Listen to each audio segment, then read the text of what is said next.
और फिर हम लैब की तरफ जो है वो मूव करते हैं। ठीक है, थोड़ी सी कंफ्यूजन आप लोगों को थी कि किस तरह डिप्लॉयमेंट होगी, उसको थोड़ा सा मैं एक्सप्लेन कर दूँ।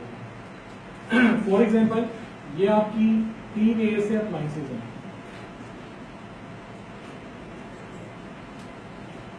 अच्छा, ये ASA अप्लायंस भी आपकी इंटरनेट से कनेक्टेड है, ये वाली ASA अप्लायंस भी आपकी इंटरनेट से कनेक्टेड है, और ये वाली ASA अप्लायंस भी आपकी इंटरनेट से क्या है, कनेक्टेड है। क्या कैसे क्या कैसे डिप्लॉयमेंट मॉडल होता है, ASA deployment model, next generation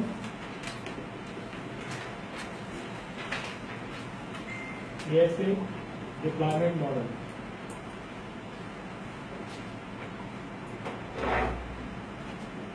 suppose करें 3 सेपरेट इंटरनेट लेंगे, डिफरेंट सर्विस प्रोवाइडर्स है, तीनों पे इंटरनेट फायरवॉल्स होंगी। ठीक है, और ये तीनों की तीनों जो फायरवॉल्स हैं वो आपके लोकल एरिया नेटवर्क के साथ कनेक्टेड हैं, कोर स्विच के साथ कनेक्टेड है, और ये पूरा आपका पीछे लोकल एरिया नेटवर्क चल रहा है।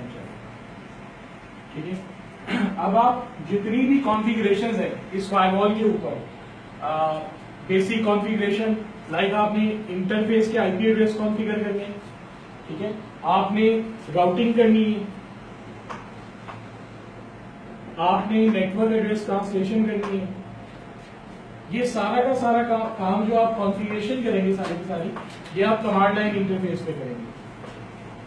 आपकी फायरवॉल में कंसोल पोर्ट है, कंसोल पोर्ट से लैपटॉप कनेक्ट करेंगे और फायरवॉल को आप कॉन्फ़िगर करेंगे, या टेलनेट या SSH करके आप फायरवॉल के कमांड लाइन इंटरफेस पे कनेक्ट होंगे, और ये सारी बेसिक कॉन्फ़िगरेशन आप ASA फायरवॉल के ऊपर परफॉर्म करेंगे।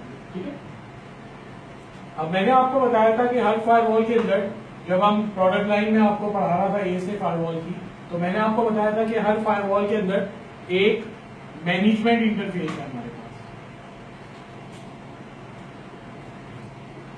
ठीक है, तो ये तीनों फायरवॉल्स में एक मैनेजमेंट इंटरफेस होगा।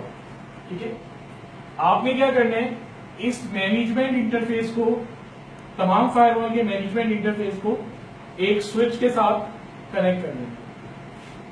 जितनी भी फायरवॉल्स हैं उनके मैनेजमेंट इंटरफेस को आपने एक स्विच के साथ कनेक्ट कर देना।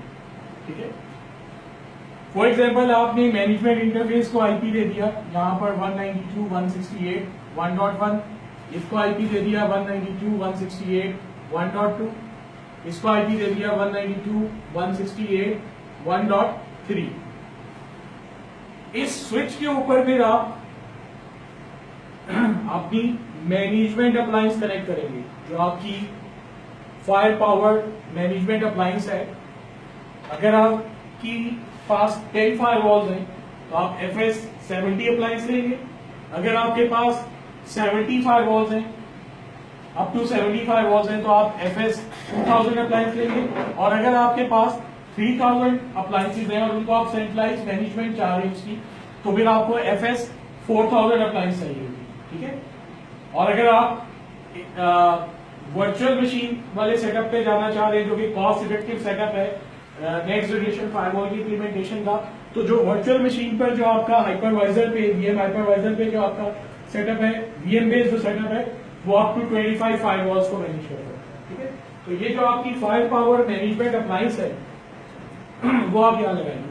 फॉर एग्जाम्पल, आपने इसको मैनेजमेंट इंटरफेस को आईपी दे दिया 192.168.1.4। अब जितनी भी कॉन्फ़िगरेशन ये मैनेजमेंट अप्लायंस है वो इन फायरवॉल पे पुश करेंगे, और ये सारा काम मैनेजमेंट इंटरफेस के थ्रू है। आप मैनेजमेंट इंटरफेस के अलावा इनसाइड इंटरफेस पे भी काम करा सकते हैं, लेकिन मैनेजमेंट इंटरफेस बनाया इसीलिए गया है इसे फायरवॉल में कि आप ये सारी जो मैनेजमेंट है, ट्रैफिक है, इसको आउट ऑफ बैंड मैनेजमेंट करें। ठीक है, और आपकी हर फायरवॉल के अंदर एक SFR मॉड्यूल होगा, सोर्स फायर का मॉड्यूल होगा हर फायरवॉल के अंदर।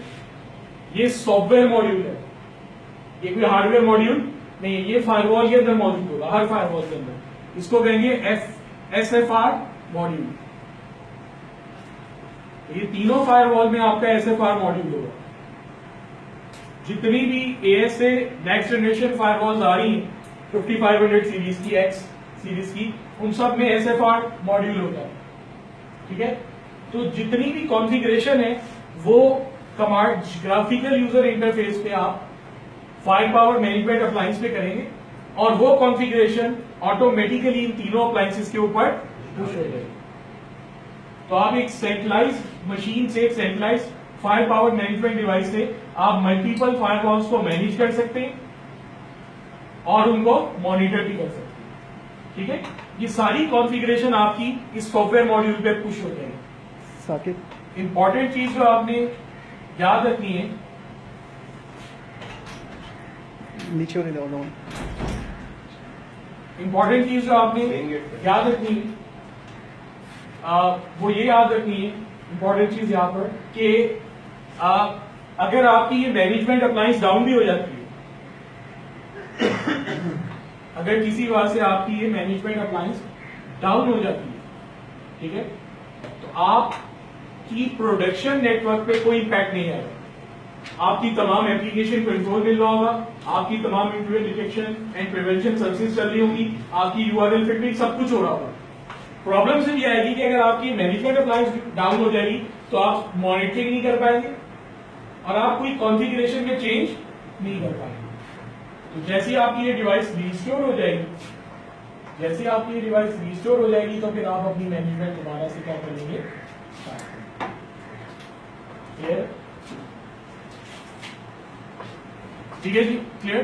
तो एक सवाल मुझसे पूछा था कि अगर ये fire power management appliance down हो जाती है तो क्या हमारा पूरा जो फायरवॉल्स है वो डाउन हो जाएगी? नहीं, हमारा तमाम काम होता रहेगा, सिर्फ हमारी मैनेजमेंट रुक जाएगी और हमारी मॉनिटरिंग रुक जाएगी। और इसमें भी अगर आप चाहते हैं कि आपकी जो फायर पावर मैनेजमेंट अप्लायंस है तो आप ये भी कर सकते हैं, आप 2 बॉक्स ले सकते हैं FS 750 के और इन दोनों का आप क्लस्टर बना सकते हैं, इनको फेल ओवर में भी लगा सकते हैं।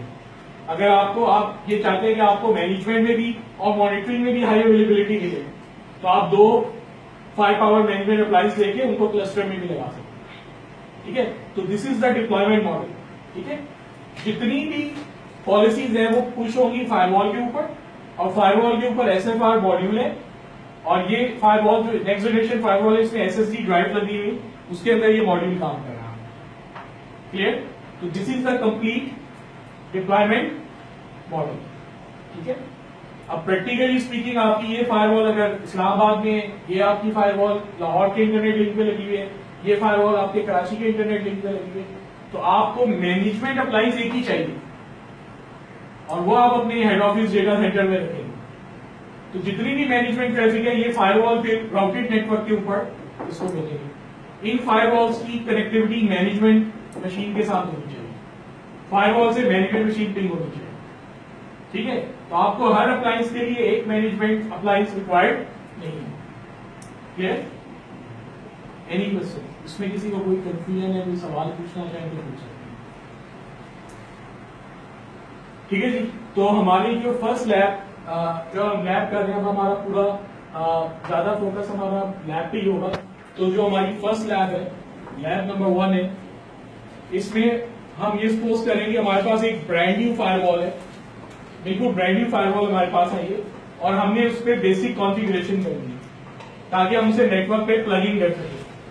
ठीक है, जब हम बेसिक कॉन्फ़िगरेशन कर लेंगे, इंटरफेसेस के IP कॉन्फ़िगर कर लेंगे, राउटिंग दे देंगे, ACL लगा लेंगे, उसके बाद फिर हमें इसके अंदर जो फायरवॉल के अंदर सोर्स फायर का मॉड्यूल है उसको कॉन्फ़िगर करना है, उसको इनिशिएट करना है, उस पर सॉफ्टवेयर कॉपी करना है, उसको इनिशिएशन करनी है उस मॉड्यूल की। उसके बाद हमें उस मॉड्यूल को फायर पावर मैनेजमेंट अप्लायंस के साथ कनेक्ट करना है और उसके बाद जितनी भी हमारी एडवांस कॉन्फ़िगरेशंस है, एप्लीकेशन कंट्रोल हो गया हमारा, क्या कहते हैं,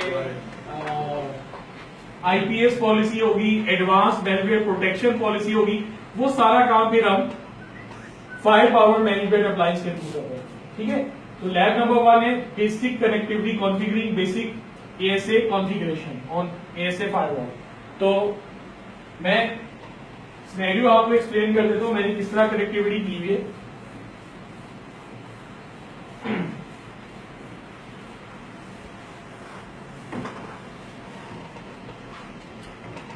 सपोज करें कि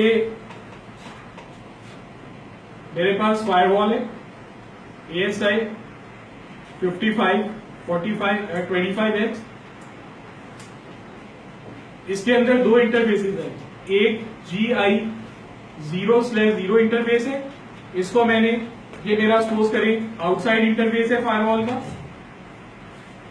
सपोज करें ये इंटरनेट से कनेक्टेड है, इसको मैंने आईपी दिया है, इस इंटरफेस को 20.0.0.100 आईपी दूंगा, और यहां पे मैंने एक लैपटॉप कनेक्ट कर दिया जिसका आईपी है 20.0.0.1। ठीक है, और ये मेरी फायरवॉल का जो इनसाइड इंटरफेस है GI 0/1 इंटरफेस, इस इंटरफेस को मैंने आईपी एड्रेस असाइन करने 10.0.0.100, और इस इंटरफेस का नाम मैंने रखना है इनसाइड इंटरफेस।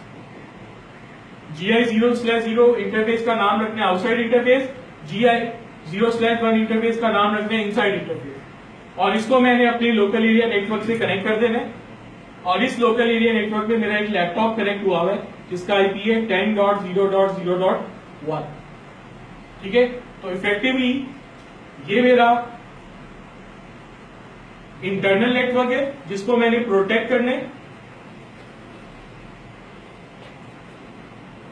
और ये मेरा क्या है, एक्सटर्नल नेटवर्क है जहां से कोई भी थ्रेट मेरे नेटवर्क में पेनिट्रेशन हो सकती है थ्रेड की।